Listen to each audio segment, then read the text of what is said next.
आगे का समय करो। यह सत्संग मुश्किल से नहीं पाएगा, इतना समय खराब है।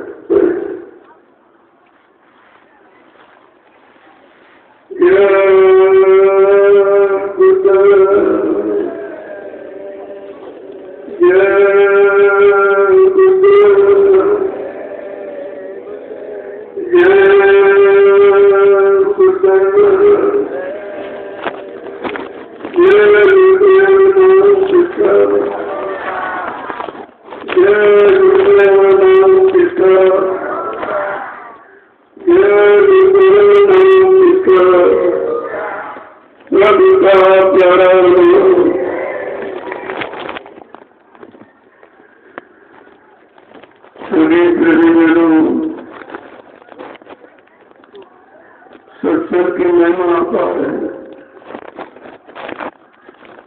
जिसका कोई वर्णन नहीं कर सकता। इसके लिए जीवों को बताने देगी तो सत्संग जारी किए कार्य पत्रों को सुना, ये सब पूरे जीवन में काम होगी। क्योंकि माया का देश इस अवसर से पर जाना जीव की अच्छी बात है। बार वही ले जाएगा जिसके पास नाम का बेड़ा जहाज। जब नाम नौकर होगी तभी दिखा के ले जाएगी। इसलिए महापुरुषों ने इशारा करके कहा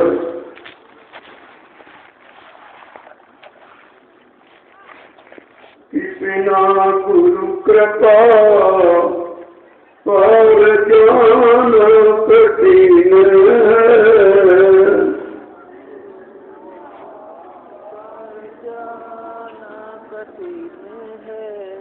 बिना गुरु कृपा पर ज्ञान कठिन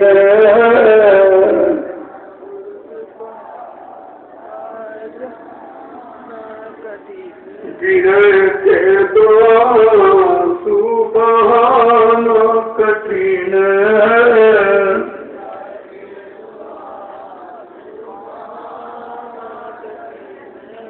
ये दोनों चीजें बड़ी मुश्किल से सदगुरु का मिलना बड़ा दुर्लभ है। और वो सदगुरु जिसके पास नाम नौका हो वो जीवों को पार करेगा। और जीव सदगुरु को जब पाएगा जब अंदर में तेरे तड़प होगी। संसार के लिए तो बहुत आंसू बहाते हुआ, लेकिन विवेक आंसू आपके पास हुई है। बिन रोए नहीं पाई वो साहब का दीदा, बिना विवेक के आंसू गिराए मालिक नहीं मिलता है। हंसियों से कंठ न पाए वो जिन पाए वो दिन रोए, हंसे खेले क्यों मिले तो कौन सुहागन हो।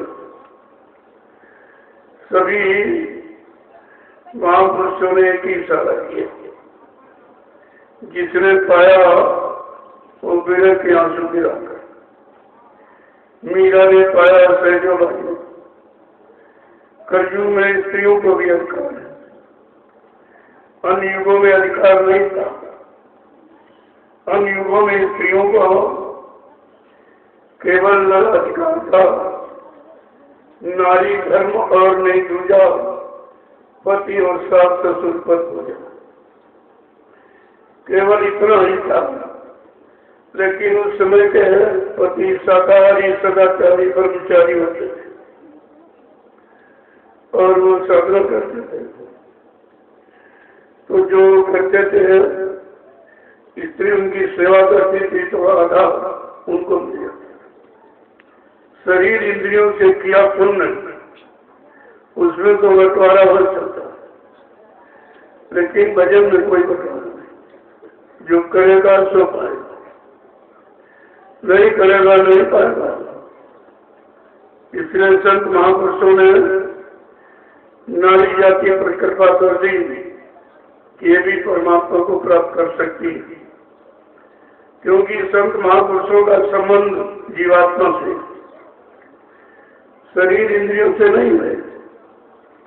और जीवात्मा सब में वही है, वही स्त्री में है, वही पुरुष में, वही बच्चे बूढ़े जवान सब में वही बैठे। तो जीवात्मा के नाते सबको अधिकार है परमात्मा से मिलने का। तो संत महापुरुषों ने नारी जात पर कितनी कृपा की। पहले के युगों में यह था कि स्त्री स्त्री रहेगी, पुरुष पुरुष रहेगा। क्या जिस योनि में जाए, पशुओं में जाए, पक्षियों में जाए, कीड़े मकोड़ों में जाए, जंगली जानवरों में जाए, वो स्त्री स्त्री सब में रहेगी, पुरुष में पुरुष में। लेकिन ये भी विधान खारिज कर दिया संतों ने, कहना नहीं, अगर आत्मिक कर्म करेगा तो स्त्री हो चाहे पुरुष हो, सबको अधिकार है मालिक से मिलने का। कितनी बड़े दया कृपा मेहरबानी संत महापुरुषों की जीवों पर हुई कि तमाम बखेड़े खत्म कर दिए। तमाम जो झगड़े झंडे लगा रखे थे काल मायावी को भी खत्म कर दिया। बिल्कुल जीव को बादशाह निर्मल भक्त करके खड़ कर दिया। अब आपकी ड्यूटी है कि नाम की कमाई करना। जिनको नामदान मिल गया है उनको नाम की कमाई करना चाहिए। दाम की कमाई तो सभी करते हैं, लेकिन नाम की कमाई कोई बिरला ही करता है। और दाम की कमाई तुम्हारी यही छूट जाएगी और नाम की कमाई तुम्हारे साथ जाएगी। इतना तो सबको समझना चाहिए कि जो कुछ यहाँ आपने शरीर मन बुद्धि चित्त लगाकर जो भी बनाया, चाहे जमीन हो, दुकान हो, मकान हो, पत्नी बाल बच्चे हो, रुपए पैसे दौलत, ये सब काल का सामान है, आपको यहाँ छोड़ना पड़ेगा। इसमें से सुई की नोक के बराबर आप कुछ लेके नहीं जा सकते। संत महापुरुषों ने जो आत्मिक कर्मार्थ को बताया, आत्मिक पूजा, ये भजन आत्मिक पूजा है। और शरीर इंद्रियों से जो है जड़ पूजा करते हो, जड़ वस्तु, जड़ सामान, जड़ भोगों की प्राप्ति के लिए वो जड़ पूजा है। और ये चेतन पूजा है कि चेतन जीवात्मा जगे और परमात्मा से मिले और हमेशा के लिए बंद घर से ही जाए। जब घर पहुंच जाएगी फिर काम में अपने देश में कभी नहीं, न जन्म होगा, न मरण होगा, न स्त्री बनेगी, न पुरुष बनेगा, न जानवर, न पक्षी। ये सब झगड़ा 484 लाख योनियों का खत्म हो जाएगा। इसलिए संत महापुरुषों ने जीवों पर कितनी बड़ी दया, कितनी कृपा मेहरबानी किया कि उसको आत्मिक रास्ता दिया कि आत्मा कैसे जगेगी। क्योंकि आत्मा जाएगी, शरीर तो जाएगा नहीं। शरीर आपका यही जला के राख कर दिया जाएगा, जीवात्मा जाएगा। और तुम सब शरीर में लगे हो, शरीर से पूजा, शरीर से कमाना और शरीर से पाप और पुण्य सब शरीर जो करते हो उसका फल भोग। यही मतलब 484 लाख जो शरीर योनिया जिस्म बनाए उसी में आपको जन्म देता रहेगा। जन्म मरण इससे आपको छुटकारा नहीं मिलेगा। तो कहा जब सतगुरु दयाल मिल जाएंगे तो ये जीव अपने घर चला जाएगा, क्योंकि वो केवल जीवात्मा के लिए ही आए, जीवात्मा को जगाने के लिए आए, परमात्मा से मिलाने के लिए, इसके घर मंडल मुकाम पहुंचाने के लिए आए। तो महापुरुषों ने इशारा करके कहा कि जीव बिना सतगुरु की दया से इधर से जा नहीं सकता। इतने कठिन बंधन काल माया ने बना रखे, इतने बड़े बड़े जाल तैयार किए हैं और उस पर काम करो लोमो अहंकार का पहरा है। आप एक से भी नहीं जीत सकते, न काम को प्राप्त कर सकते हो, न क्रोध को, न लोभ मोह अहंकार को, तो श्रेय सदगुरु की दया के बिना यहाँ से कोई चीज मिल नहीं सकता है। इसलिए इशारे में उन्होंने कहा कि बिना गुरु कृपा पार जाना कठिन है, बिना गुरु कृपा पार जाना कठिन है। गिरह के द्वार सुबहाना कठिन है, गिरह के द्वार सुबहाना कठिन है। सत्संग सेवा ये साधन न भक्ति, सत्संग सेवा ये साधन न भक्ति। बिना प्रेम गुरु को रिझाना कठिन है, बिना प्रेम गुरु को रिझाना कठिन है। पूर्ण भूखा तेरे शंका, उन पर धन है नाम रतन का, गुरु तेरा उपकार करा मैं भूखे प्यासे को दिलवा। कहा गुरु तुम्हारे धन दौलत सामान जात्मा के रूप रंग का भूखा नहीं है, उसके पास नाम का खजाना है, जिस नाम के खजाने से यह जीवात्मा अपने घर जा सकती है। इसके बाद नाम की दौलत है, यह संसार की नाशवान दौलत क्या उसका मुकाबला करेगी। इसलिए गुरु प्रेम से प्रकट हुए। मैं कहा मैं प्रेम से जहाँ बुलाओ वहां जाऊंगा, लेकिन रुपये पैसे तंदुरुस्त से नहीं। कितनी बड़ी चीज प्रेम है, लेकिन प्रेम आपने गंदा कर दिया। जब तक प्रेम मस्तिष्क में रहेगा तो प्रेम पासा प्रेम रहेगा। जैसे नीचे उतरा और भोगों में और फिर गंदा हो गया, फिर वो गंदा हो गया प्रेम, तो प्रेम की पराकाष्ठा वो लोग समझते नहीं, वो जानते नहीं प्रेम किसे कहते हैं।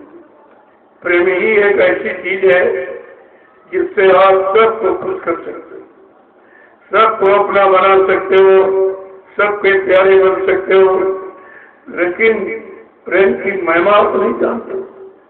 कहा सदगुरु प्रेम का भूखा, प्रेम के भूखे हैं सदगुरु, प्रेम ही एक साय है। कहा प्रेम से मुझको भजो तो भव से बेड़ा पार है। इतनी बड़ी महिमा है प्रेम की। इसलिए संत महापुरुष केवल प्रेम ही सिखाते हैं। सब जीवों पर प्रेम करो, सब पर दया करो, मार का हिंसा सताना अपमानित करना बंद कर दो, क्योंकि जो आत्मा तुम्हारे में है वही सब में, चाहे पशु हो, चाहे पक्षी हो, चाहे कीड़े मकोड़े और इंसान, जीवात्मा सब में एक ही है। तुम तो चीटी छोटी है, लेकिन जीवात्मा वही है जो तुम्हारे में। जीवात्मा में कोई अंतर नहीं है। इसलिए संत महापुरुषों ने सब जीवों पर दया करने का संदेश दिया। सब पर दया करो, क्योंकि सब परमात्मा खुदा के बनाए जीव हैं। अगर तुम इन पर दया रहम करोगे तो खुदा परमात्मा तुम्हारे पर रहम करे। रहम ही रहमान से मिलाता है, दया ही दयालु कृपालु से मिलाती है, लेकिन आपने दया खत्म कर दिया। ये मार का हिस्सा जब सब आप में करने लगे तो दया चली गई, ईमान भी चला गया, और रहम और ईमान ही मुसलमान है। मुसलमान कोई कौम जाति नहीं है। रहम ईमान जिसमें वो मुसलमान, मुसलमान ईमान रहमान जिसमें पक्का रहम ईमान है वो मुसलमान है। आपने कौम कौमियत जाति पाति तमाम फिरकों में सब बदल दिया और इसलिए परेशान है। महापुरुषों की एक एक चीज अगर आप रख लो, पकड़ लो, अपने जीवन में उतारो, तो कोई ऐसा काम नहीं है जिसमें तुम सफल हो। सफलता तुम्हारे पीछे है, लेकिन सफलता कैसे मिलेगी वो आप सोचते नहीं। अपनी मनमानी में गर्भ भगवान घमंड में रहते हो और सारी व्यवस्था तुम्हारी बिगड़ गई। इसलिए महापुरुषों ने इशारा करके कहा कि बड़े भाग्य से ये नर तन मिला है, बड़े भाग्य से अब की नर तन मिला है। अब बिना हरि भजन मुक्ति पाना कठिन है, बिना हरि भजन मुक्ति पाना कठिन है। बिना प्रभु भजन मुक्ति पाना कठिन है, बिना प्रभु भजन मुक्ति पाना कठिन है। बिना गुरु कृपा पार जाना कठिन है, बिना गुरु कृपा पार जाना कठिन है। विरह के द्वार सुबहाना कठिन है, विरह के द्वार सुबहाना कठिन है। माता पिता सुत ये तारा बिरादर, माता पिता सुख यदारा बिरादर। यही मोह ममता हटाना कठिन है, यही मोह ममता हटाना कठिन है। जब भी तुम्हारा यहाँ कोई नहीं, हम लोग माँ के पेट से अकेले और नंगे पैदा हुए, न कुछ सामान लेके मकान दुकान कुछ लेके लिए, न पत्नी बार बच्चे लेके आया, न कोई जात पात लेके मजे धर्म आया, बिल्कुल नंगा और अकेला पैदा होता। और जब यहाँ से चलोगे बिन नंगे अकेले ही जाना, तुम्हारा कोई साथी नहीं, क्योंकि तुमने साथी की पहचान नहीं की तो सच्चा साथी हो। कहीं जीवन साथी कह रहे हो, किसी को कुछ कह रहे हो, किसी रिश्ता, ये हमारा, ये हमारा, ये माँ है, ये बाप है, ये भाई है, स्त्री है, पति है, ये बेटा है, जबकि तुम्हारा कुछ नहीं। तुम नंगे आए हो और नंगे ही जाओगे। ये सामान बीच में जब आप माया के देश से आए हो तो उसने रहने के लिए ये सब व्यवस्था बनाई कि हमारे देश में तुम फंसोगे कैसे। बांटने के लिए कहा ये मक्का जमीन तुम्हारी है, ये मकान तुम्हारा है, ये माँ बाप तुम्हारे, ये पत्नी है, पति है, ये बेटा है, बस तुम इसी में फंस गए। हमारा हमारा इसमें कह के फंस गए। और जब तुम यहाँ से चले तो कोई साथ नहीं, पति मत का पत्नी साथ होती कि पत्नी मेरी पति साथ किया, बाप मेरा बेटा साथ किया, बेटा मेरा बाप साथ किया। ये साथ जाने का रिश्ता ही नहीं, इसका नाम है रिश्ता। कहते नहीं कि बर्तन रिसरा यानी फूटा, ये फूटा बर्तन है। रिसरा धीरे धीरे रिश्ते रिश्ते एकदम खाली हो गया। और आप इसे अभी तक नहीं समझ पाए हो कि रिश्ते का मतलब क्या है। महापुरुषों ने इशारा करके ये भी कहा कि जिनको तुमने अपना माना और अपना जाना और अपना पहचाना है और अपना बनाया है, वो सब धोखे का कि तेरी तक पत्नी का नाता पोली तक माँ का नाता है, मर घट तक जाते ही भाई बंधु पर हंस अकेला जाता। अकेले का तुम्हारा यहाँ कोई साथी नहीं है। इसलिए महापुरुषों ने कहा अपना साथी बनाओ। तुम्हारे साथी कौन? यहाँ के साथी और वहाँ के साथी। कि संगी साथी गुरु को लेना, संगी साथी गुरु जी को लेना, और भेद ही का जाना है, और सुरति सत्य का साधन करके और अपने घर चल जाना है। फंसना नहीं दे तो बिराना है। कार्य पराया काल माया का देश। तुम्हारा मन, ऐ मन, तेरा भी एक से तो तृप्ति धाम का रहने वाला। ऐ जीवात्मा, तेरा भी एक घर देश नहीं, तू सत्यरूप की रहने वाली। तुम दोनों यहाँ मुसाफिर हो। मुसाफिर के रूप में समय निकालो, चलते बनो, समय निकालो, चलते बनो। लेकिन समय कैसे निकाले और कैसे चले और किधर चले और कौन चलाएगा, कौन ले जाएगा, इसकी जानकारी आपको करनी चाहिए। सत्संग यही सिखाता है कि जिधर से जीवात्मा आई है उधर ही उधर की तरफ उसका घर। लेकिन बहुत दिन हो गए, कितने सतयुग टेका पर कलयुग निकल गए। अभी बेचारी भूल गई है कि हमारा घर किधर है, हमारा लोकमंडल, हमारा मालिक किधर, हमारा प्रीतम किधर, ये सब भूल गई। संत महापुरुष इसी भूल को खत्म करने के लिए आते हैं और संदेश दे देकर इस जीवात्मा को होश में लाते हैं। बहुत समझा बुझा कर, तेरा देश उधर है, तू यहाँ की रहने वाली नहीं है। यहाँ तो काल माया ने तुझे भरमा लिया, भटका लिया और फंसा दिया। इन भोगों के चक्कर में मन फंस गया और मन को तुमने अपना साथी, मित्र, यार, दोस्त बना लिया। वो बेचारा फंसा पड़ा और तुमने वादा किया कि यह मन बगैर तुमको साथ दिए मैं वापिस नहीं जाऊंगी। वो बेचारी यहाँ पर बैठ के इंतजार करती और मन नीचे उतर गया। इंद्रियों की गंदा क्षणिक रस लेते लेते लेते इतना गंदा हो गया है, इतना सराबोर हो गया है, मतलब गंदगी इतनी भोगों की लग गई और भोगों का आदि हो गया। अब ये बेचारा निकल नहीं पा रहा।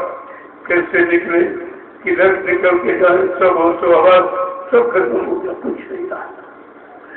इतने झगड़े झंझट कान में लगा दिए। और लोग ये काल की पूजा करें। जब उसकी पूजा करोगे तो अपने यहाँ खुश होकर तुमको अपने यहाँ रखेगा, इन्हीं भोगों में भगा देंगे। और बेचारे जानते नहीं है ये सब काल की पूजा।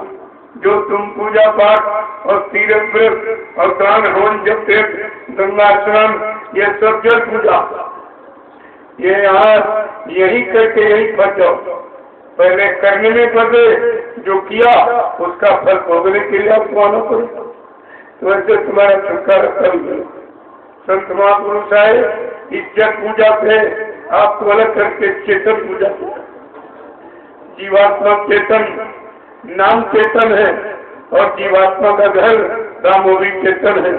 अब चेतन देख के जो संत महापुरुष आएंगे वो चेतन जीवात्मा को चेतन नाम दे करके जगाएंगे और चेतन नाम से उसको जोड़ेंगे और चेतन नाम का यानी बेड़ा भवसागर में लगाएंगे और बैठा करके जीवात्माओं को चेतन दे वो चलती।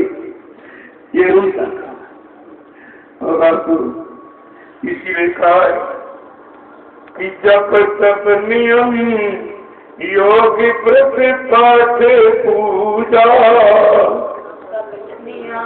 योग व्रत पाठ पूजा।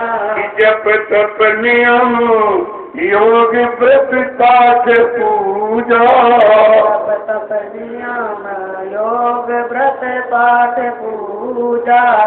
बिना गुरु प्रभु दर्श पाना कठिन, बिना गुरु प्रभु दर्श पाना कठिन है। कितनी पूजा पाठ करो, कितना तीर्थ करो, कितने मंदिर बना डालो, लेकिन जीवात्मा नहीं बनेगा। ये जीवात्मा का विषय नहीं है। जीवात्मा परमात्मा का अंश है।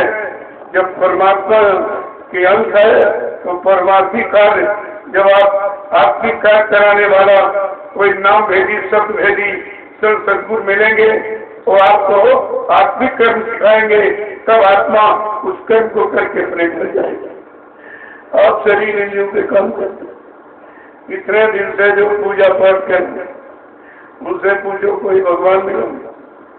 इनको भगवान खुदा मिला मस्जिद में कितने दिन से इबादत चिल्ला चिल्ला के शोर मचा के कह रहे, और 5-5 बार ये मुसलमान नमाज अदा करता है और खुदा एक बार भी नहीं बोलता, एक बार भी नहीं बोलता खुदा, और ये 5-5 बार नमाज अदा करता है।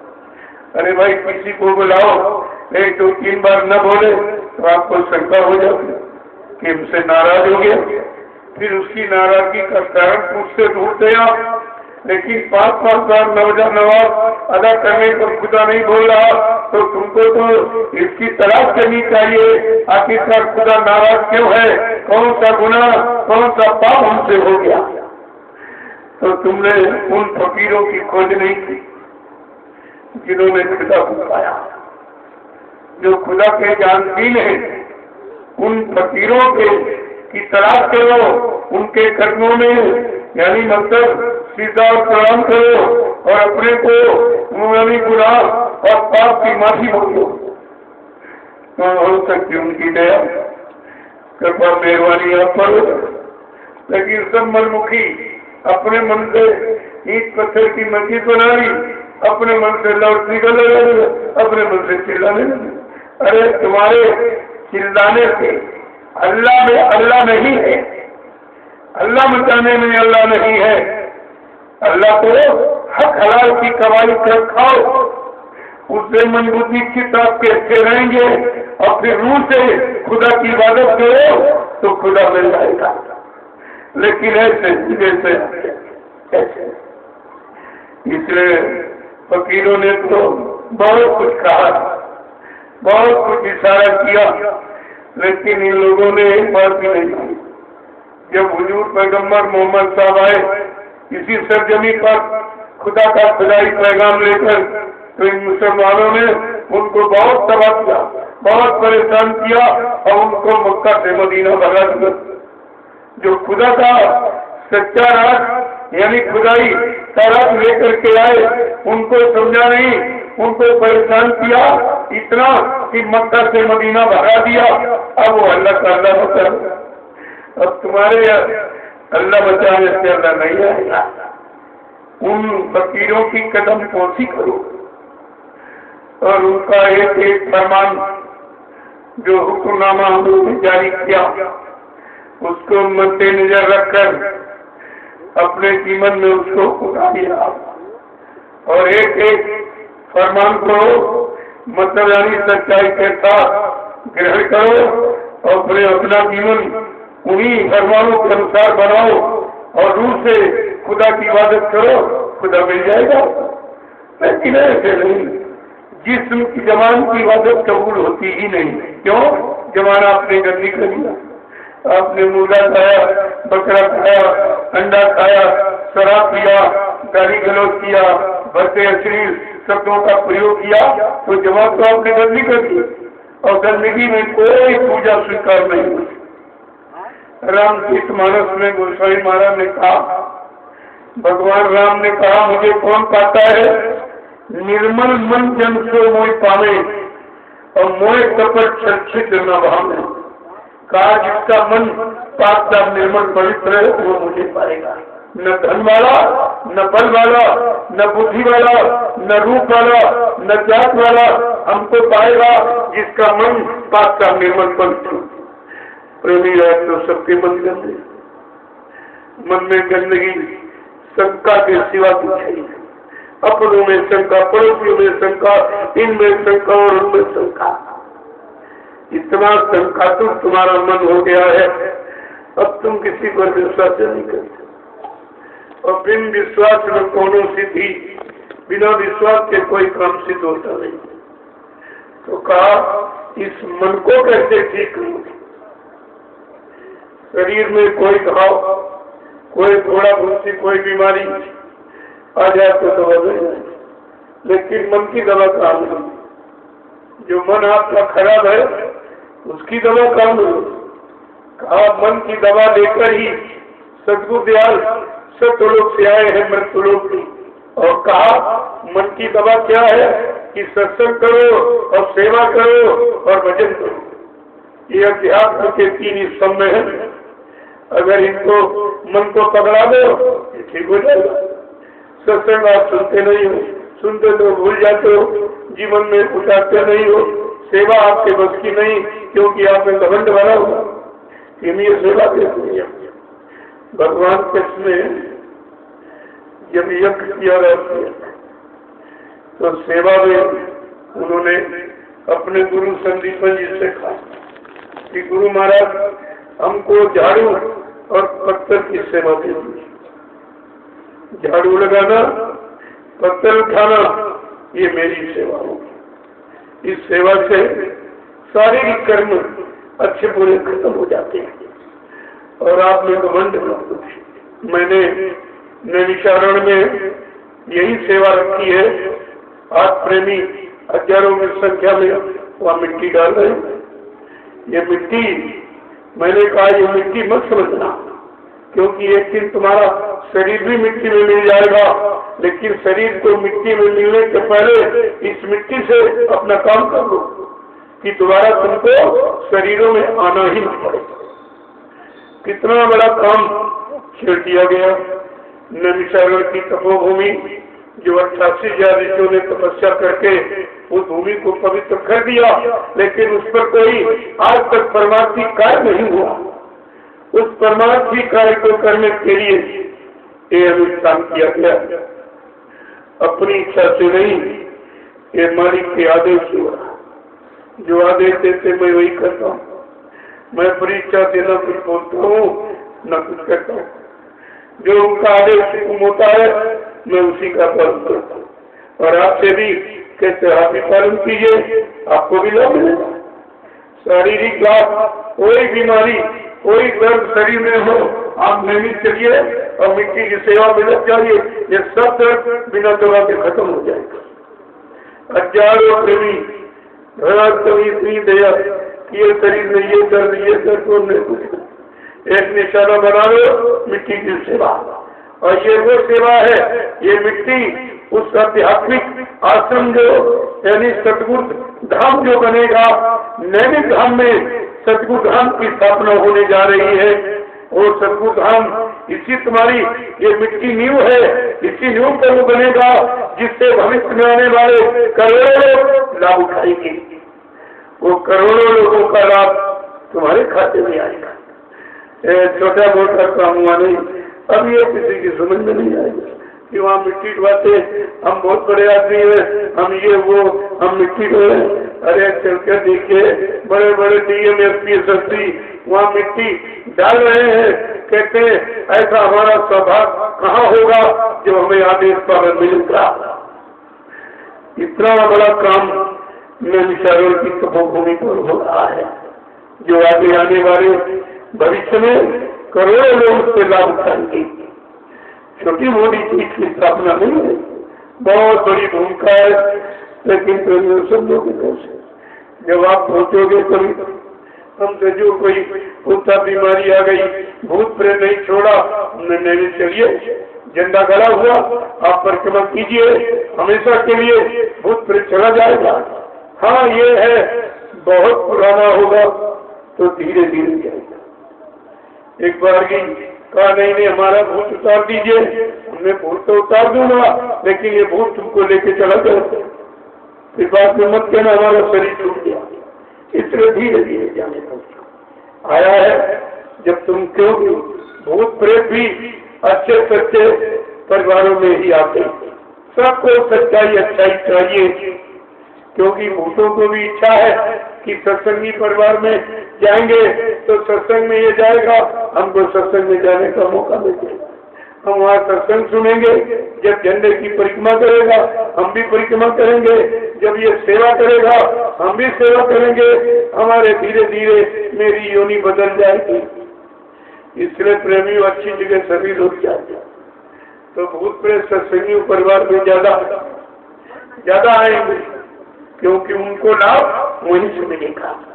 और जो शराब पीते मत करते वो तो होते जैसे, उन पर खुद ही भूत सवार, तो भूत के पास नहीं रहेगा।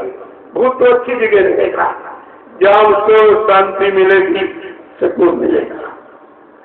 इसलिए हर चीज को समझने की कोशिश करो। देखो ये ठेका जो बनाया है लोगों ने। परमात्मा खुदा ने कोई जात, कोई मजहब, कोई धर्म, कोई फिरका बनाया ही नहीं। परमात्मा खुदा ने एक इंसानी जाति बना दी।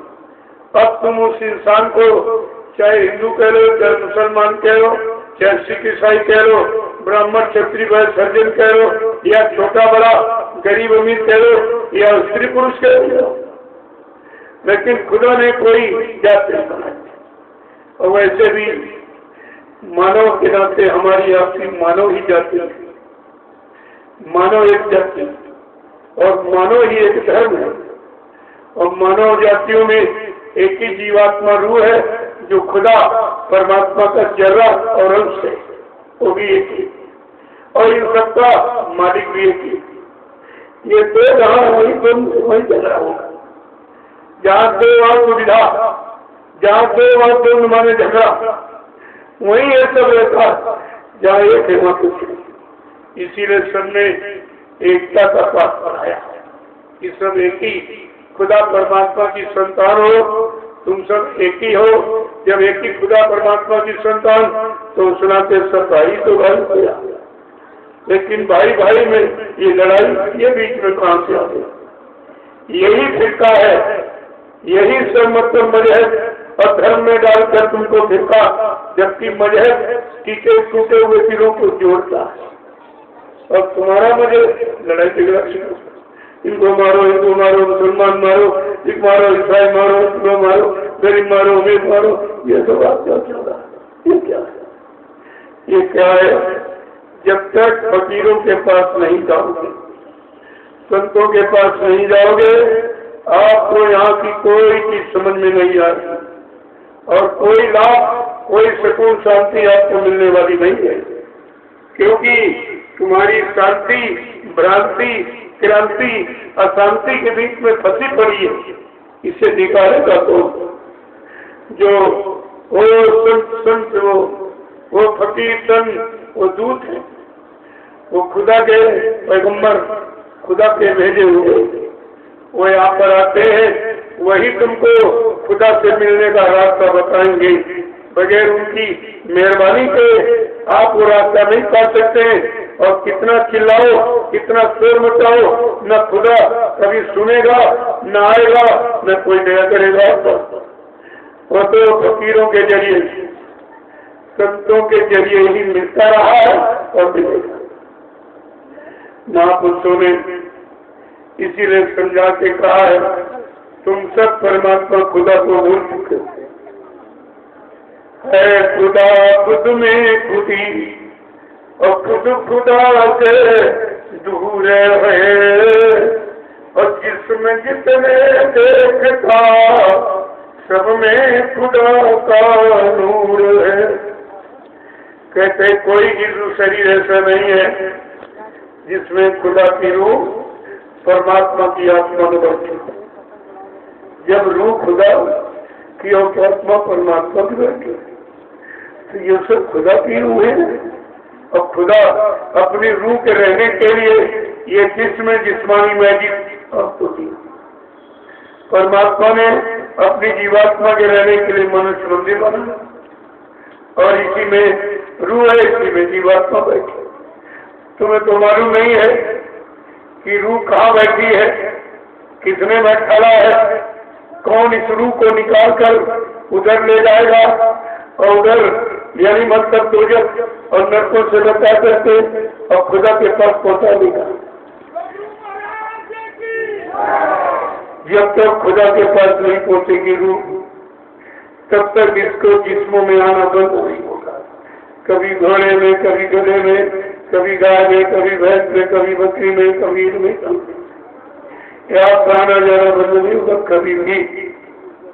इसलिए महापुरुषों ने इशारा करके क्या कहा कि है खुदा खुद में खुदी और खुद खुदा से दूर है।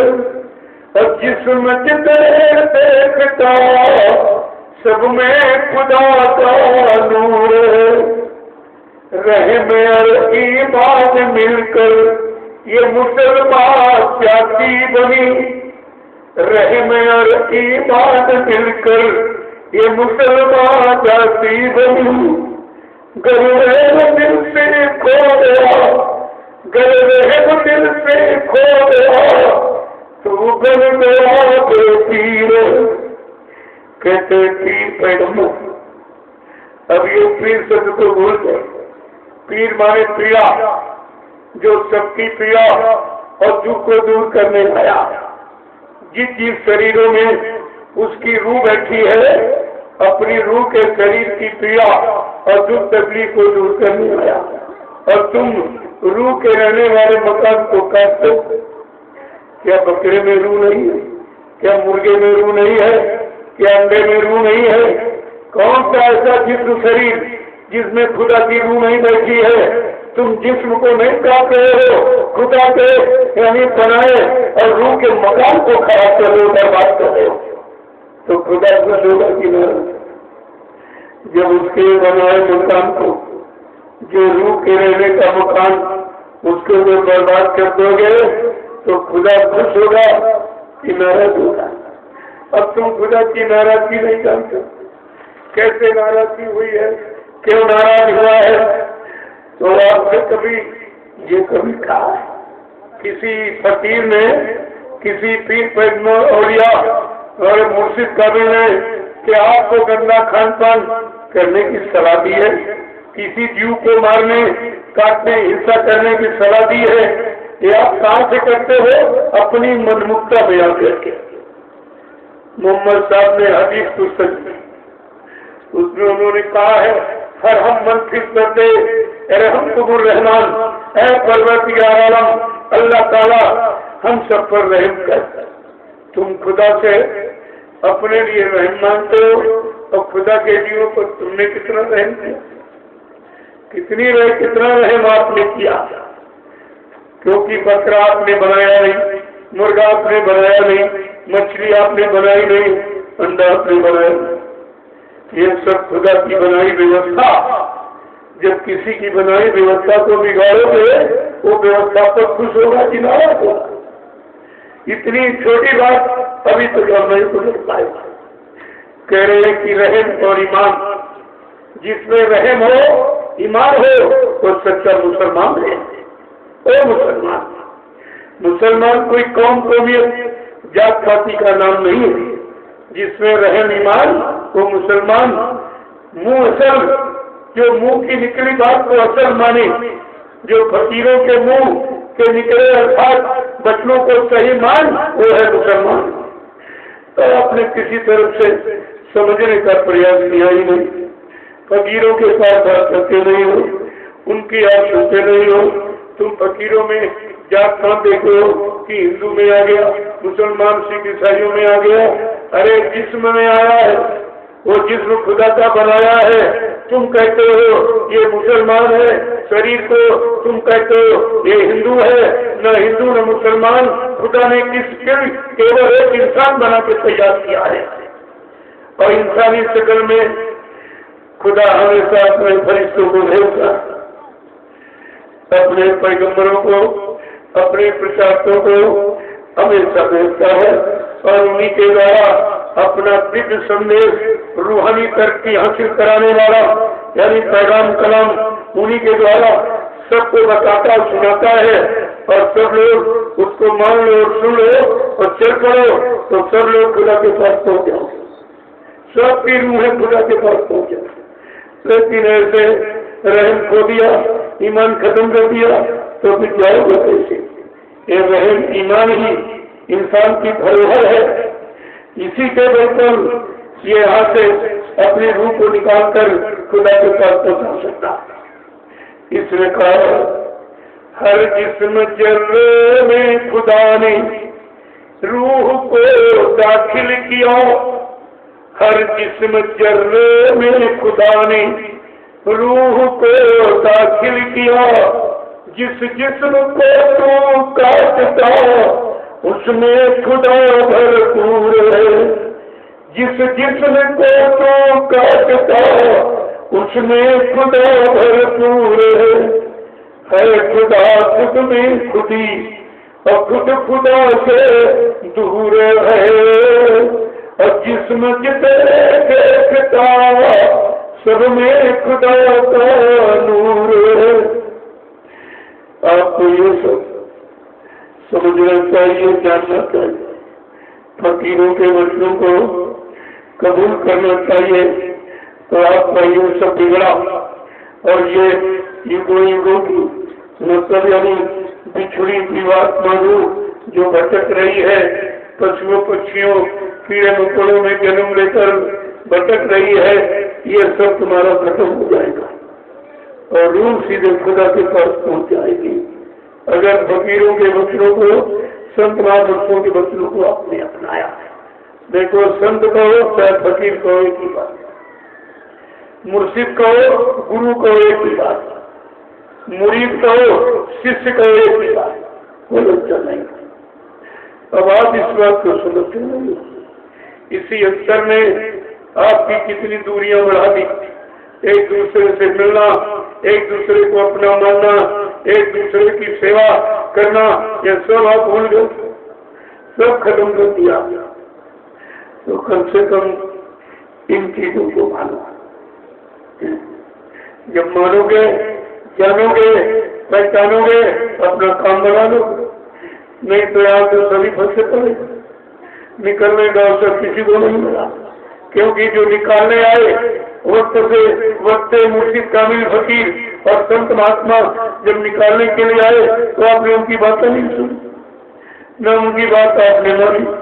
अपनी मनमुक्ता में आके आपने उनको अपना बना नहीं पाया।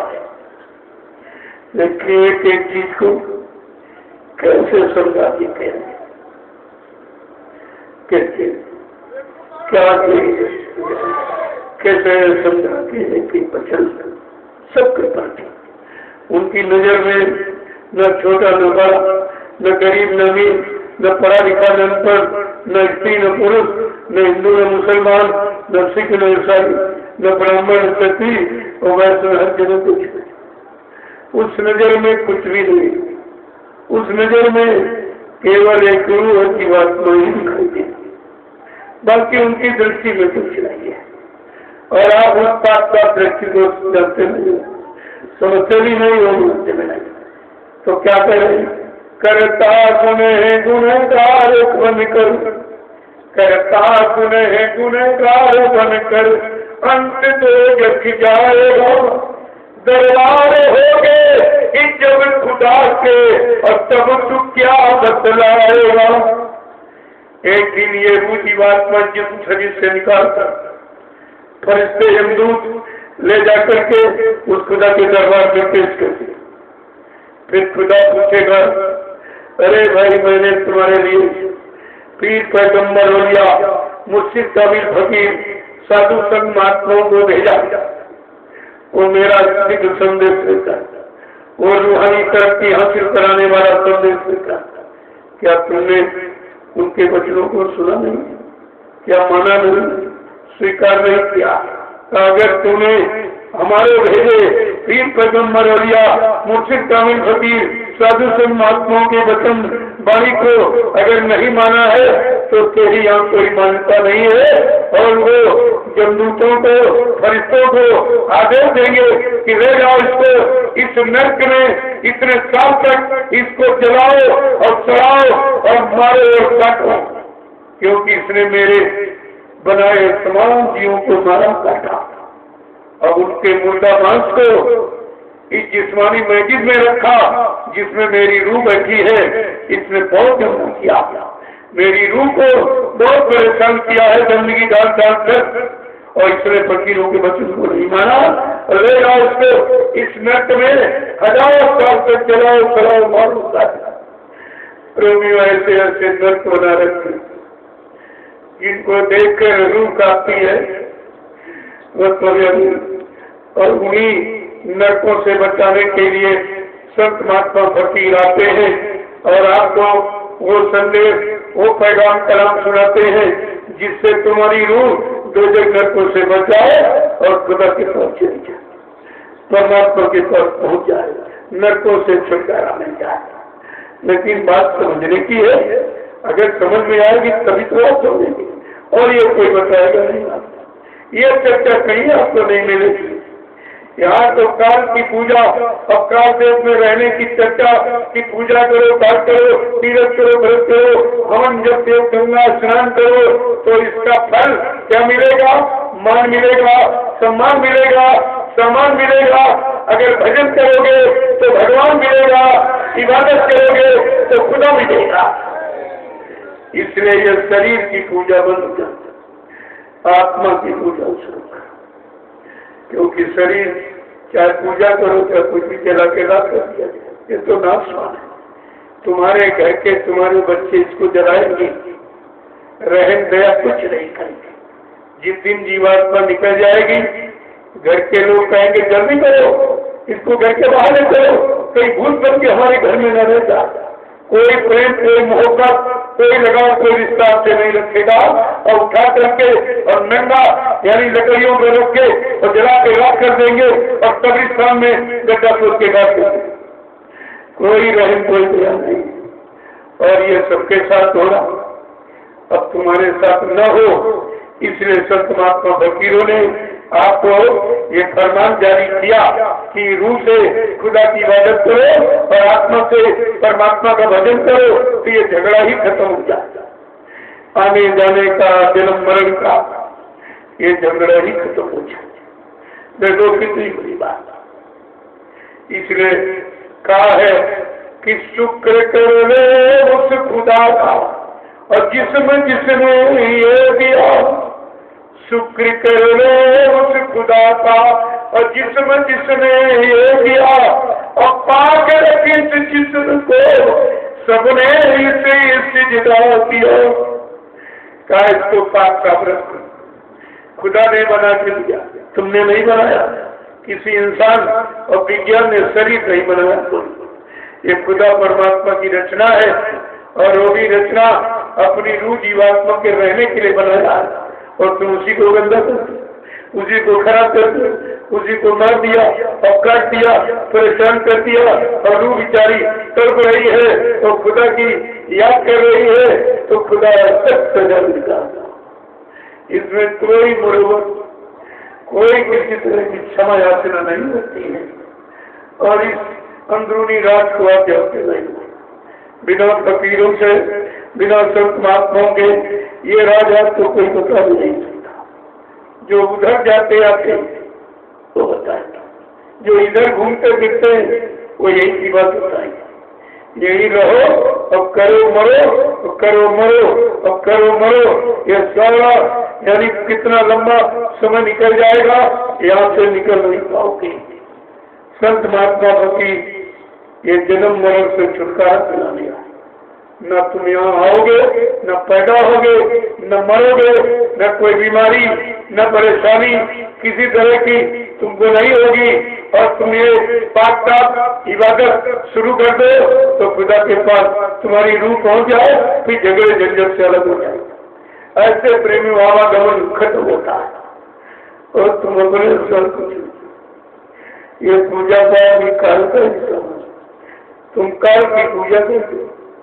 जो तुमको फांसे है, निकलने नहीं दे रहा, जन्म मरण के चक्कर में तुम उसी की पूजा कर रहे हो। तुम्हें ये भी नहीं मालूम कि हम पूजा किसकी कर रहे हैं, ये निकालने वाला है कि फंसाने वाला है, यहाँ बार बार जन्म दिलाने वाला है कि जन्म मरण से छुटकारा दिलाने वाला। कभी आपने इस पर गौर ख्याल किया ही नहीं, क्योंकि आपको सत्संग नहीं मिला। सत्संग नहीं मिला आपको, बिन सत्संग विवेक न हो। बुद्धि में विवेक ज्ञान बिना सत्संग के हो ही नहीं सकता।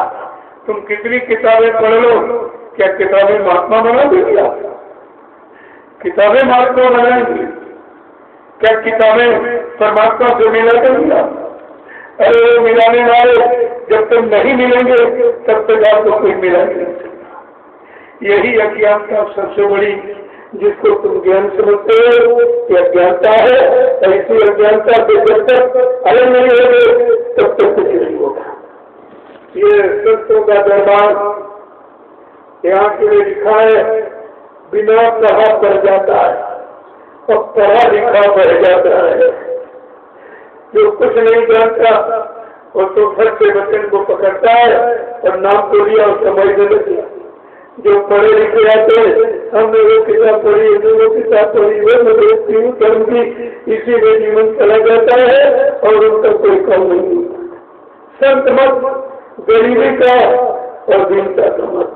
जितने संत महात्मा फकीर है, कोई पढ़े लिखे, कोई काले में करते हो, उनके पास आध्यात्मिक पढ़े जो यहाँ कोई न पढ़ा सकता न कोई बता सकता। इतनी बड़ी चीज आप प्रेमियों भजन करने में कोई खर्चा, पूजा में तो बहुत खर्चा। मंदिर बनाओ, मूर्ति खरीद के लाओ, फिर फूल तक खरीदो को चढ़ाओ, फिर अगरबत्ती लगाओ, फिर तेरे बताओगे, यानी खर्चा। यानी परमात्मा पाने में कोई खर्चा नहीं और संसार का सामान पाने में खर्चा। क्योंकि जब सामान खर्च करोगे तभी सामान मिलेगा, बदले में वही मिलेगा। राज मिलेगा, पाप मिलेगा, धन मिलेगी, दौलत मिलेगी, मन मिलेगा, सम्मान मिलेगा, लेकिन भगवान नहीं मिलेगा। ये भगवान मिलने का रास्ता नहीं है, तो आपको तो समझना चाहिए। इसीलिए कहा कि शुक्र कर ले उस खुदा का और जिसमें जिसने ये दिया, और पाप रखी जिस्म को जिसने इसे ये सिजदा किया, इसी को प्रणाम किया जाता। जो पाक साहब जिस फकीरों के हैं सब उनको प्रणाम करते हैं, सलाम करते हैं, दुआ और दया की भीख मांगते हैं। इतनी बड़ी चीज आपके सामने खुदा ने दिया, लेकिन आपने कदर नहीं किया। इंसान खुदा का बनाया, भगवान का बनाया, विज्ञान का बनाया नहीं है। विज्ञान ने कोई इंसान नहीं बनाया। लोगों ने एक बार पूछा कि विज्ञान तो भगवान से बना, हमने कैसे लाई? कहना कि भगवान ने तो जमीन दे दी, बना दिया, और इंसान ने उस पर मकान बनाया और शहर बसाए और सड़क बनाया, बाग बगीचे लगाए। इंसान ने बहुत कुछ किया। हमने कहा श्रीमान जी, इंसान किसने बनाया? इंसान को किसने बनाया? भगवान तो ही नहीं है। अरे भगवान अगर इंसान को न बनाता तो इंसान करते ही क्या है? ये सब उसी की रचना, उसके अतिरिक्त यहाँ कहीं कुछ नहीं। और जब वो कुछ करने लगेगा, मैंने लोगों से प्रार्थना की, पूरे हिंदुस्तान के हिंदू मुसलमान सिख ईसाई सब से मैंने प्रार्थना की है कि ऐसा कोई जराइम काम मत करो, ये धरती माँ नाराज हो जाए।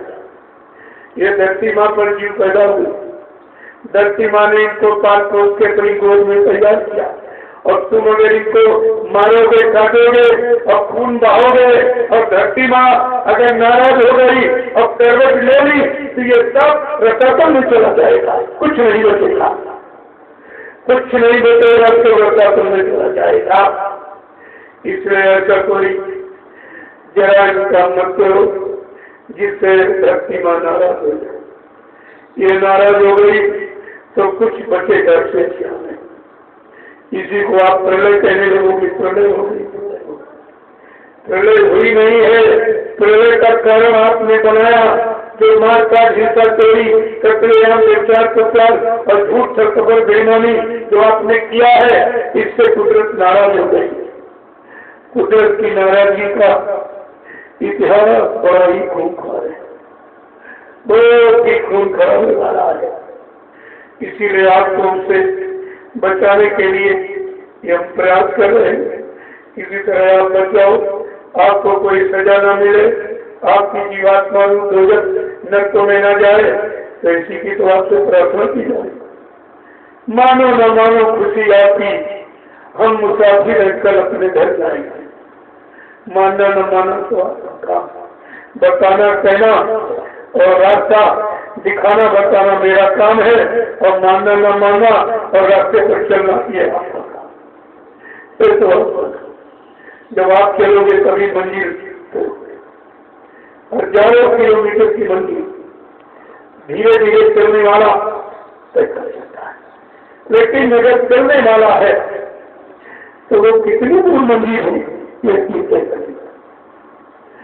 महात्मा गांधी ने जब अंग्रेजों के सामने आवाज लगाई कि मेरा शासन होगा, मेरी व्यवस्था होगी, मेरा कानून होगा, अपने अनुसार हम रहेंगे, जिएंगे, अपने अनुसार पूजा पाठ हम लोग करेंगे, तो सुनकर अंग्रेज थोड़ा गुस्से में कहा गांधी पागल हो गए, क्या कहेगा मेरा स्वराज होगा, जिसको बनाने में मुझको 175 वर्ष लग गई, और ये कह रहा कि हमारा राज्य होगा, हमारी व्यवस्था होगी। तो गांधी से बुला के पूछा अंग्रेजों ने कि गांधी ये तू कैसे कह रहा?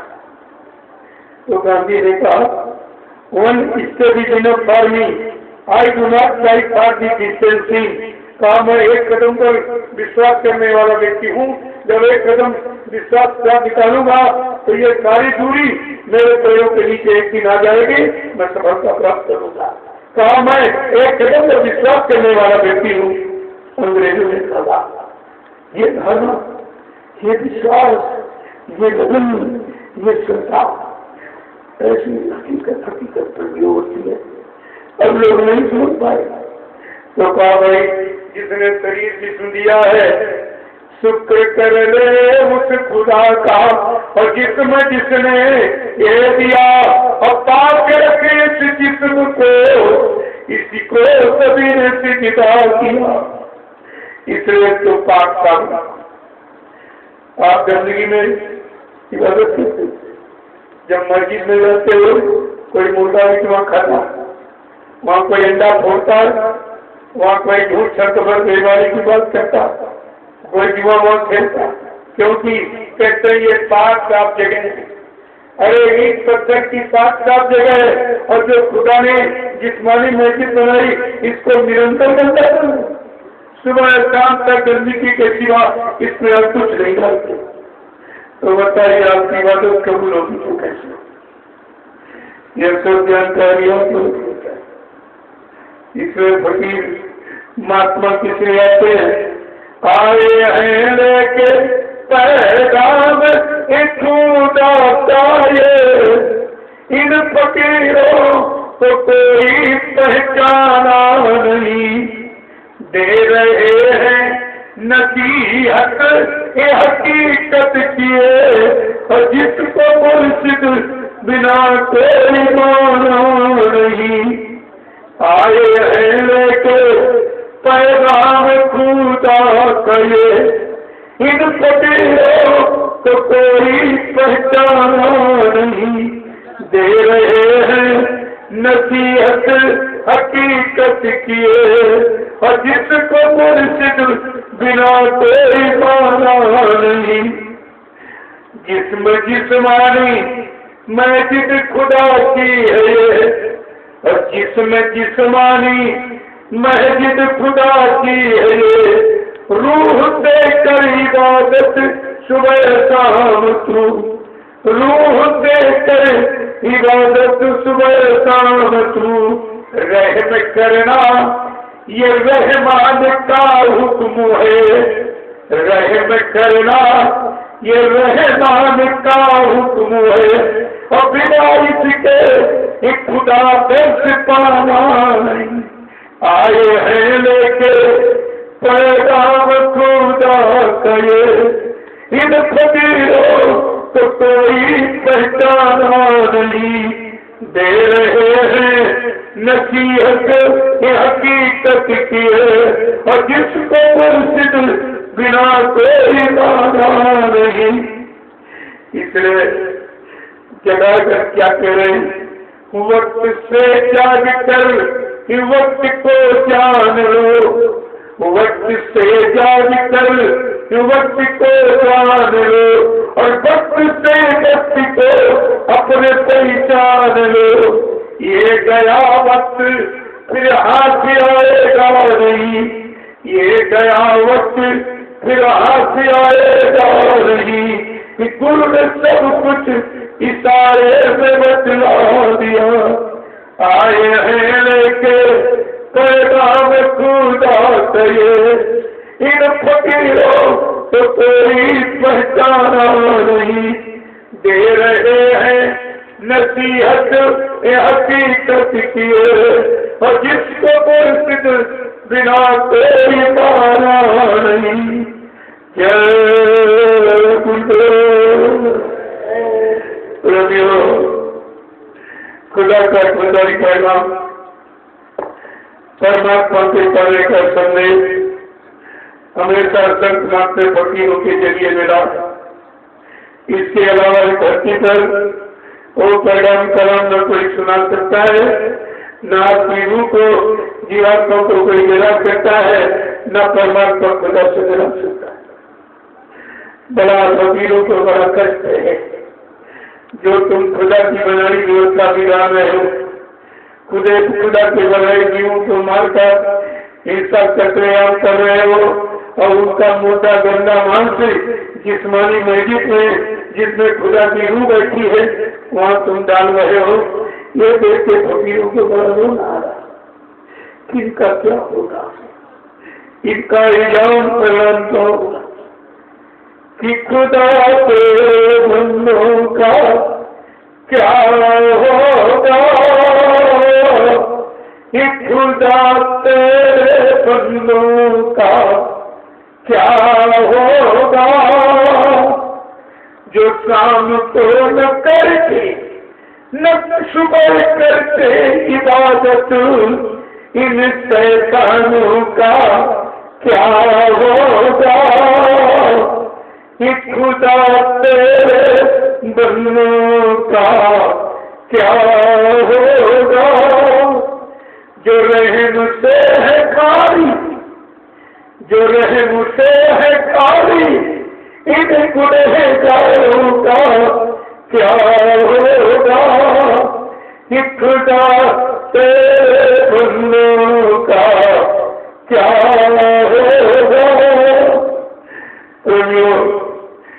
यानी फकीर होते हैं तुमसे, और तुम्हारी रूह दोनों नरकों में जाने की तैयारी कर रही, इसके लिए रोते हैं।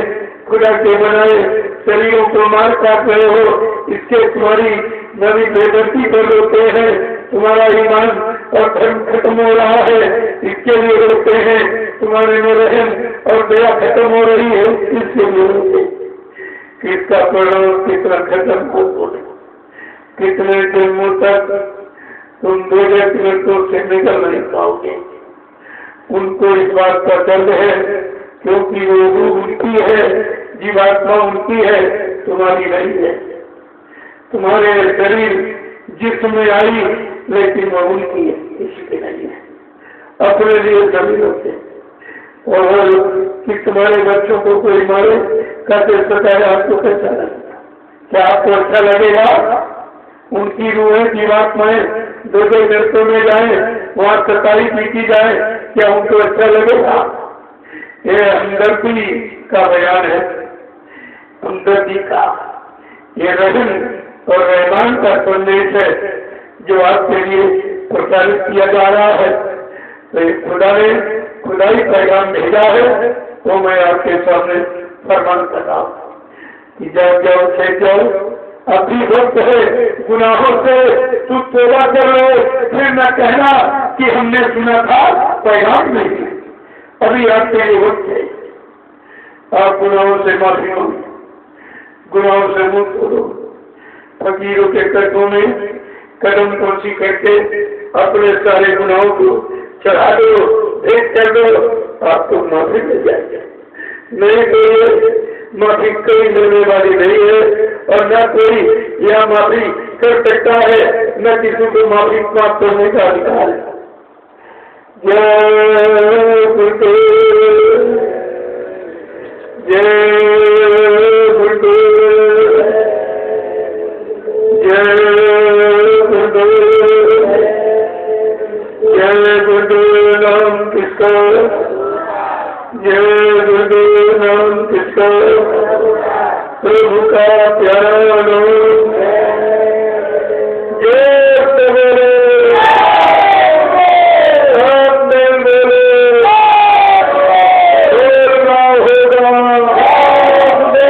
अभी से बोलो, सुख दर्द हरेंगे, सब कष्ट हरेंगे, सुख शांति भी देंगे, सबके दाता, सबके मालिक, प्रेम से बोलो, ये राम नहीं इंसान था,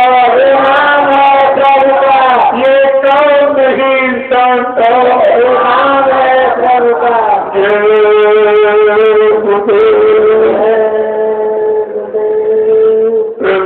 3 दिवसीय मकर संक्रांति की पावन मेला में आध्यात्मिक सत्संग जो रखा गया है और सदगुरु दयाल की दया से ये निर्विघ्न समापन हुआ। कुदरत अपना काम कर रही है,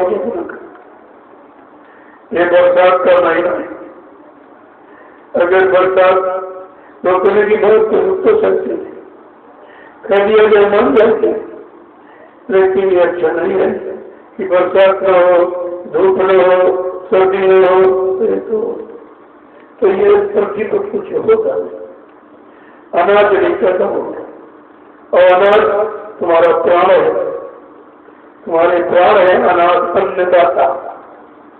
इसलिए संत महात्मा असीम होते हुए भी बड़ी सीमा में काम करते हैं, उसके काम में कोई दखल नहीं। वैसे हमारा कार्यक्रम कल ही समाप्त हो गया, शोभा यात्रा लगा करके कल 3 दिन पूरे हो गए और 3 ही दिन इनको कार्यक्रम दिया गया। एतवार 14 दिन समापन करता, लोगों को विदा करने का कि आप लोग अब घर जाइए, इन बच्चों को याद रखा और 8 घंटे खेती दुकान रखकर बिजली व्यापार मजदूरी जो भी बाल बच्चों के लिए पालन पोषण के लिए आप उसको करिए, आपको मना नहीं। 8 घंटे वो काम करो और अपने बाल बच्चों की सेवा खिदमत से बात आए गए तब कर सकता तो कोई समय तुम्हारे पास न हो और सोने के पहले और खाने के पहले 1 घंटा इसी मनुष्य मंदिर में बैठकर परमात्मा का भजन और खुदा के सच्ची इबादत इसी जिस्मानी में बैठकर करो तो तुम्हारा अवसर पहुंच। अगर आप अपने को हिंदू के इसी जिस्मानी मंदिर में परमात्मा के नाम की कमाई करो, ये झगड़े झंझट, ये बीमारियां सब आपकी खत्म हो जाएगी। ये दवा और नए डॉक्टरों से जाने वाली नहीं है। कितने डॉक्टर आपने बढ़ा दिए, कितने दवा खाने खुलवा दिए और बीमारी 1000 गुना आगे बढ़ी। क्यों? चार से बीमारी पैदा होती है जब तक वो जड़ खत्म नहीं होती। कारण का बीमारी जब तक नहीं होगा तब तक बीमारी कोई खत्म नहीं। ये धार्मिक देश है, मजहबी मुल्क है, यहाँ पर रहम और ईमान सिखाया गया है। जब तक ये यानी राम की धर्म भूमि और कृष्ण की कर्म भूमि और संत फकीरों की योग भूमि पर से जब तक ये गंदा खान पान, मांस का भोजन, बुद्धि नाशक नशा शराब, इसके पीने से बुद्धि पागल हो जाती है, माँ बहन बेटी की पहचान करती है। जब तक ये बंद नहीं होगा हिंदुस्तान में कोई माइका लाल इन बीमारियों को खत्म नहीं कर सकता, लड़ाई झगड़ों को खत्म नहीं करता और दुर्घटनाओं से किसी को बचा नहीं सकता।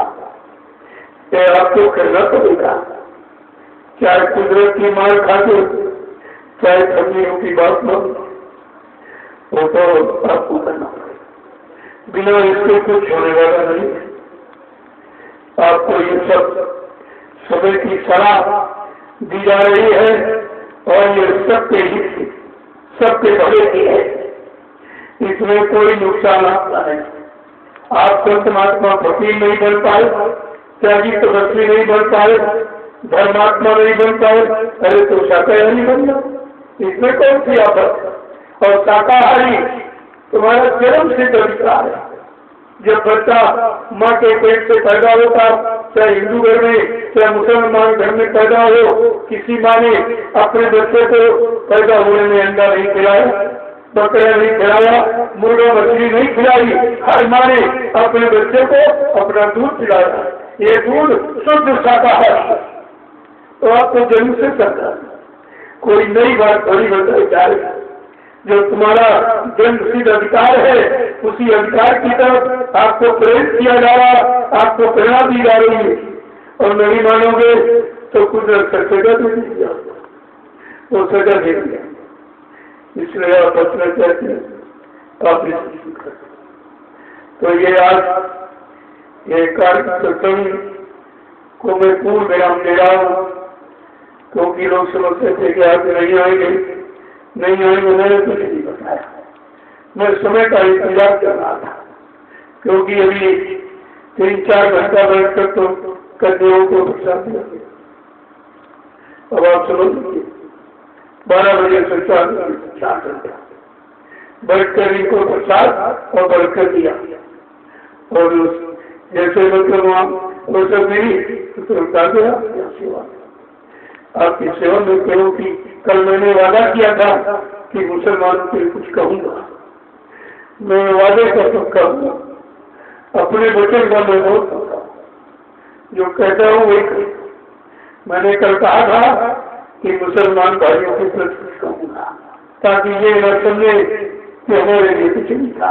वैसे तो ये इंसानी पैगाम कलाम सकते थे, अरे आप भी तो इंसान हो, आपको ये लग छोड़ी, लेकिन आपके हमने कोई भाषा का कोई आपके शंका है, चलो तुम्हारी भाषा में कर दूंगा, हमें कोई परेशानी नहीं। आप किसी तरह से समझ लो, आम को चाहे आम को अंग्रेज अगर मैंगो कर दो तो आम का स्वाद बदल जाएगा। क्या यूटिलिटी उपयोगिता आम की बदल जाएगी? अरे भाषा से किसी का गुण और प्रभाव कभी बदलता नहीं है। ये आपको विचार कहते हैं। तो ये सदगुरुदेव जी के पास निर्विघ्न समापन हुआ। ये बरसात कोई बाधा नहीं, तो बरसात का तो समय ही है, अगर बढ़ते जाए तो वजन नहीं पैदा होगा। यह धरती माँ शाम को नहीं होगी कि इसने 4 महीने गर्मी बर्दाश्त की है और ज्यादा भी बर्दाश्त करते, और इसको जरूरत है पानी की। और वो भी ये पानी नहीं बरसना, ये तुम्हारे साफ कर दो, साफ कर दो। जो आपने पाप, जो हिंसा, मारकाट, ये सब वही बरसा है।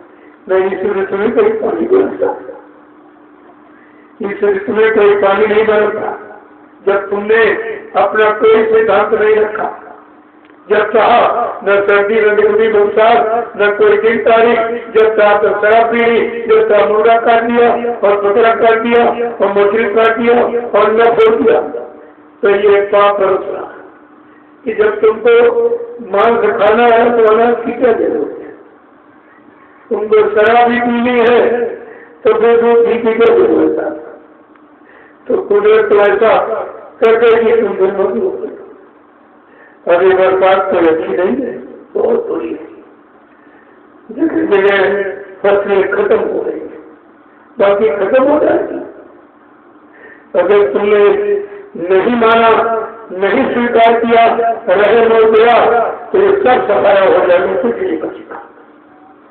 बाबा जी ने बहुत पहले इशारा किया था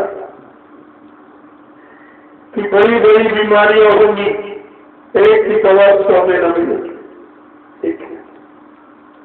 बरसात सूखा पड़े अकाल जय गुरुदेव की वाणी। कहा था बच्चा, एक दिन तुम्हारा सारा विज्ञान 1 किलो गेहूं पर केंद्रित हो जाएगा, अन्य और दवाओं की कमी पड़ेगी, पेड़ों की पत्ती तुम्हें ढूंढने न मिलेगी। ऐसा होगा तेरे कर्मों का नजारा और सुनते हो जाओ संदेशा हमारा। तो आपको बताया जा चुका, कितने पहले से 7 वर्ष पहले आपको चित्राएं बनाएगा। इतने पहले कोई सचेत नहीं करता, लेकिन बोलते तो हमसे बोलते रहते, ऐसे कहते रहते। आपने माना नहीं, अब देखेंगे कुदरत का तमाशा लगेगा, सब समझ में आ जाएगा। एक मिनट में आपको समझ में आ जाएगा सब क्या है। इसलिए मैं आज इस कार्यक्रम को पूर्ण विराम दे रहा हूँ। अब आप लोग जा सकते हो, आपको आदेश हो गया है, जो पास पड़ोस वाले हैं वो जा सकते हैं। जो 10 बजे तक घर पहुंच जा सके, क्योंकि 11 बजे फिर आपको चलना नहीं। 11 बजे से 3 बजे तक भूतों का पैदा रहेगा, उस समय भूत विचरण कर निकलते हैं। आप उनके चक्कर पर जाओगे, किसी की गाड़ी पकड़ के, मोटरसाइकिल पकड़ के, ट्रेन पकड़ के, जहां पकड़ पलट दिया, ये सब करते हैं। इसलिए आपको मना किया जाए कि 10 बजे तक चलिए और 11 बजे रुक जाओ और 2-3 घंटे ड्राइवर को नींद लेने दो और 3 बजे से सतगुरु पहरा प्रारंभ होगा, आप उससे चलिए, सतगुरु साहब में प्रसाद से पहुंच जाएंगे। आप फिर मानते नहीं हो, मनमानी करते हो और बात से हमारे पास मोबाइल से फोन करके हमारी गाड़ी लग गई, हमारा ये हो गया, वहां से टूट गया, पैर टूट गया। हमने कहा तभी तुम बचते, तुम्हारी तो आज यानी मौत की स्थिति थी और सत्संग में आए और सत्संग से जा रहे थे, इसमें दया होगी कि हाथ पैर टूट गए जानवर से, फिर भी आप पर दया की जाती। इसलिए हमेशा इन बातों को ध्यान में रखिए। जब भी चलना हो 10 बजे, इसके बाद फौरन विश्राम ले लो। 3 बजे सतगुरु का पहरा है, चलिए आप घर पहुंच जाओ। जय गुरुदेव, जय गुरुदेव, जय गुरुदेव, जय गुरुदेव नाम किसका, जय गुरुदेव नाम किसका, प्रभु का प्यारा नाम। शिव कौन लाएंगे, विश्व में शांति कौन लाएंगे, जन जन में प्रेम कौन लाएंगे। स्वामी जी का कहना है, क्या काफी कर हुए खराब, क्या खाने से होगी भलाई, सब कुछ होने वाला है, अपनी समझ न पाओगे, अपनी जान न पाओगे। स्वामी जी की वाणी है, यदि स्वामी जी की बात न मानी, यदि स्वामी जी की बात न मानी, कुमार जाएगा। जय गुरुदेव। अब आदेश हो गया, आप लोग घर जा सकते, और जो दूर दराज के हैं वो सुबह नहीं ठहर जाओ, रात हमने कुछ नहीं कर लो, और कोई घटना घट गई तो भारी नुकसान हो जाएगा। 10 बजे तक घर पहुंच सको तो चले जाओ, और नहीं आप नहीं मिल जाओ। सुबह आप निकल जाओ, सुबह 4 बजे मना थोड़ी आपको किया जाए, लेकिन जो घड़ी तुम्हारे जीवन के लिए खराब है उसे बताया जाए, और नहीं मानो तो तुम जाओ, तुम्हारा काम जाए। जय गुरुदेव।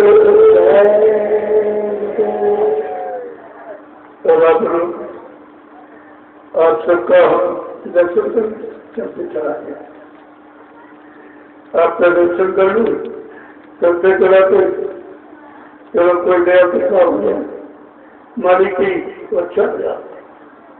जय गुरुदेव। दोस्तों, मैं विचारण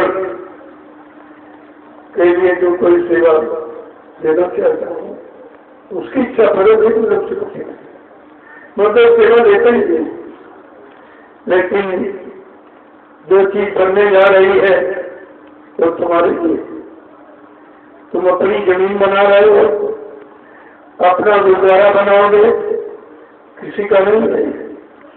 जब तुम्हारा है तुम्ही को बनाना। जो प्रेमी करना चाहते तो यहाँ पर दे दें। ये बात का ध्यान रखो, अब सेवाएं आप नहीं से चलकर यहाँ में, क्योंकि तुम्हारी सेवा का दुरुपयोग हो रहा, तमाम लोग बीच में ही खा जा रहे हैं, उनका भी नुकसान है कि हजारों जब घोड़ा बैल खर्चे का रावण को अदा करेगी और तुम्हारा सही जगह लग नहीं रहा, दोनों का नुकसान। इसलिए जो भी सेवा हो और नवीता रोड में मैं इस समय वहीं पर वहाँ सेवा चल रही है, मैं बराबर रहता हूँ वहाँ। सुबह भजन और सत्संग और शाम को भजन और दिन भर सेवा, ये तीनों काम ये कहीं नहीं हो रहे। न सत्संग है, न सेवा, न भजन, ये तीनों काम नैतिकता की भूमिका हो रही। आप चलकर अपना लाभ उठा लीजिए, जैसे मौका मिल जाए 1-2 दिन चले जाओ, फिर अपना आ जाओ, चले जाओ, फिर आ जाओ, ऐसे आना जाना रखो तो इधर भी ठीक और उधर भी ठीक, दोनों तरफ आपका ठीक हो जाएगा। जय गुरुदेव। जो भी सेवा भंडारों में बची हो उसको आप नहीं सर भिजवा दो, क्योंकि वो सेवा प्रेमियों के भोजन के लिए दी है और प्रेमी वहाँ निरंतर सेवा कर रहे हैं। मिट्टी जो बेचारे नहीं जा पा रहे उनका अन्न या सेवा उनकी लग गई, वही उनके लिए तो होते। तो इसको रखा मत करो, अपने पास रखो, ये आपके दोस्त है, आपको परिणाम भोगना पड़ेगा। मैं बहुत साफ शब्दों में कहता हूँ, एक अन्न का दान, आपने नारद जी का नाम सुना पड़ा हो, वो मृत लोग से विष्णु दरबार में रोज जाते। विष्णु जी रोज खबर पहुंचते थे भाई बच्चों के क्या है। एक दिन नारद जी जा रहे, रास्ते में काटता का खेत, चने की फसल थी, बड़ी अच्छी अच्छी फलियां लगी थी। नारद ने सोचा चलो खा के पीछे पड़ी थी, एक बड़ी तोड़ी और खाली कहा बहुत अच्छी। जब विष्णु दरबार में पहुंचे तो विष्णु भगवान ने पूछा नारद जी बच्चों के क्या है। कहा माया सब अच्छी, कहा सबसे अच्छे लेकिन तुम्हारी 84 बन गई। क्यों? कहा उसका की गौरी कमन का वो फसल का एक दाना तुमने मेहनत की नहीं है, परिश्रम किया नहीं, सेवा किया नहीं और बिना पूछे और कोई मूल चुकाया नहीं और आपने एक दाना खा लिया, इसलिए 84। कहा महाराज आप तो भगवान को काट दीजिए। कहते नहीं, 84 काटने का अधिकार मेरा नहीं है, 84 काटने का अधिकार मृत्यु लोक में जब सदगुरु आएगा तो कहेंगे। तो गुरु के पास 84 और नारद तुम निग्रह हो जाओ, पहले गुरु करो, जाओ वहां तुम्हें जो मिल गया तुमको उसी को गुरु बना लिया। नारद जी जैसे उठे और चले और तब तक विष्णु भगवान ने भेष बना दिया मछुआरे का। जैसे यानी नारद जी ने देखा कि विष्णु ने कहा था जो मिल जाए उसी को गुरु बना देना। अब बताइए ये जाल में 4-5 मछली बनती है और डाले जा रहा बताओ इसको बना गुरु। मेरे विष्णु भी ऐसे ही है, बगैर के संजय बता देता है गुरु का देना। जब पहुंचे तो विष्णु भगवान ने पूछा और नारद जी गुरु मिले। आप ऐसे ही तो मछली मारने वाला। अरे तुमने गुरु की निंदा की, गुरु जो कहे उसे मत कहना, गुरु जो कहे वो करो। तुम क्या जानो गुरु किस लिए कर रहा है, तुमकी किसकी पहचान था। जाओ तुमने गुरु की निंदा की है, जब 84 हो गई। आप इसमें पकड़ा के फिर जब दोबारा कहा भी वक्त है जाओ जो आज मिल जाए सवेरे उसी को गुरु बना देना। तो नारद जी ने सोचा चलो गंगा किनारे चलेंगे, वहां तो भक्त लोग होते वहां ठीक रहेगा। और विष्णु भगवान ने पहले कोड़ी का रूप बना के गंगा घाट पर बैठ गए। जैसे नारद जी पहुंचे देखा इसके शरीर से तो छू रहा है। अरे कहा इससे तो चल वाला अच्छा था, कोई बना लेते तो ठीक, ये तो बहुत खराब है। लेकिन अगर अब कुछ करूंगा तो विष्णु भी 84 मारी बढ़ा देगा। तो फट से आंख बंद किया और पहले चरण पकड़ लिए और विष्णु भगवान खड़े हो गए। कहा नारद गुरु के अनेकों रूप होते, तुम गुरु के रूप को नहीं पहचानते, गुरु के काम को देखो। अगर काम तुम्हारा हो रहा वही गुरु का रूप है, तो अनंत रूप कोई रूप बना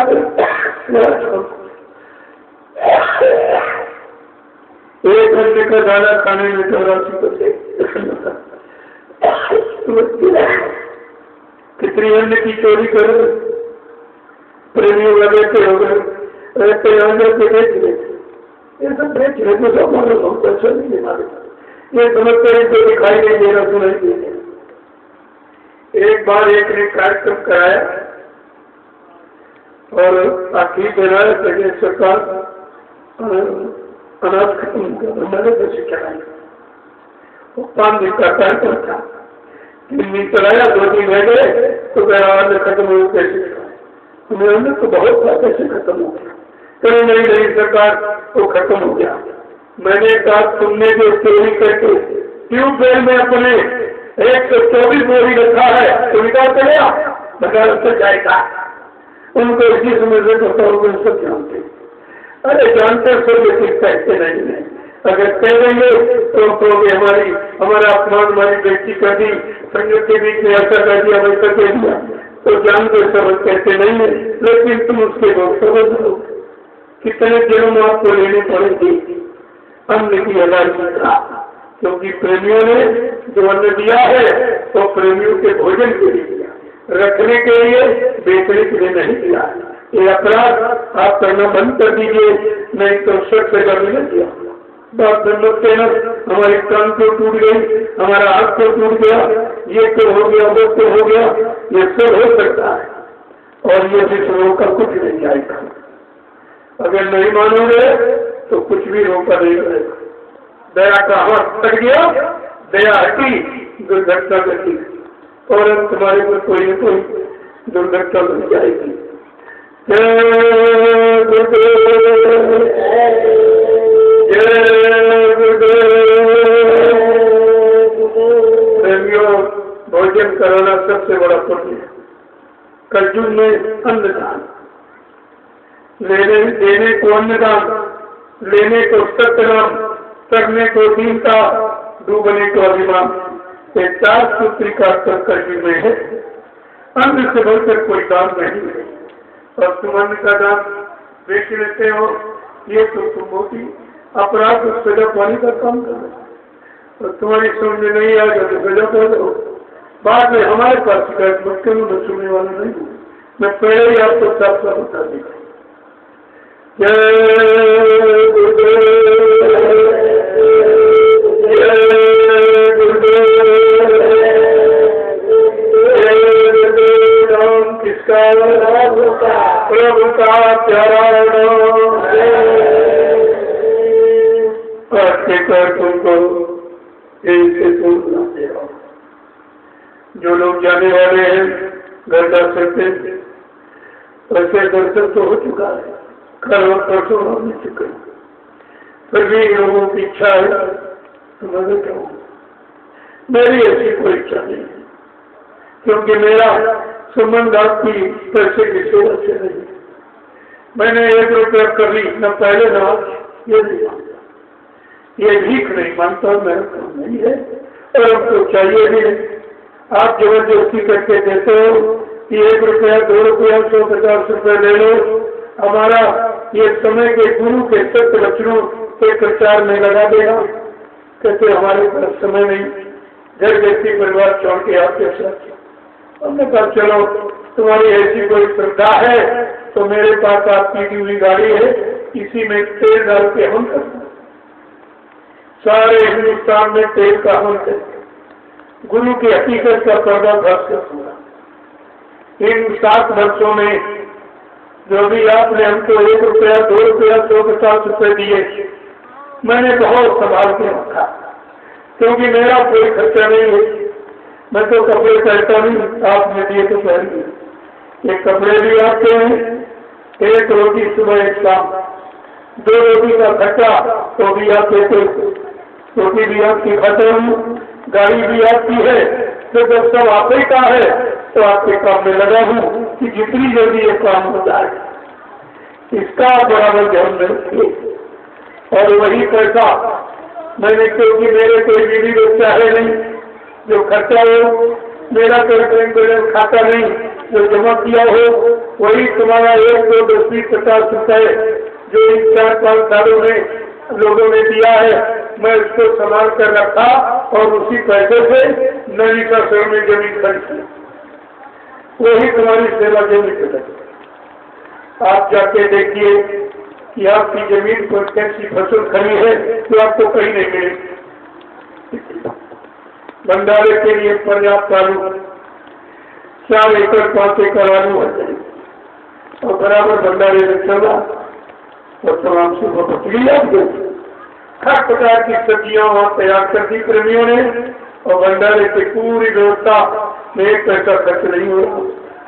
तो ये सब आपकी जमीन है, आपका काम है और आपके लिए है। आप चलकर देखिए कि भाई इसमें अभी कमी क्या है कि जमीन और चाहिए, तो उसके लिए जब आपकी व्यवस्था करें जमीन हो जाए। मेरे पास तो सिर्फ लगोती है, कुछ नहीं हर सवाल का है, आपके काम में लगा दिया कुछ नहीं, तो आपको समझना चाहिए। जय गुरुदेव। और आपके दर्शन के लिए मैं थोड़ी देर बैठूंगा। वैसे मेरा स्वास्थ्य बहुत खराब, फिर भी मैं आपकी सेवा करता हूँ। सर एकदम सूझ के बहुत क्या क्या क्या 8 घंटे बैठता हूँ तो बहुत देखता हूँ, तो लेकिन फिर भी आपकी सेवा करता हूँ कि किसी तरह से ये काम गुरु महाराज ने सौंपा हो जाए, पूरा हो जाए, अच्छा रहेगा। जय गुरुदेव। जो लोग जाने वाले जा सकते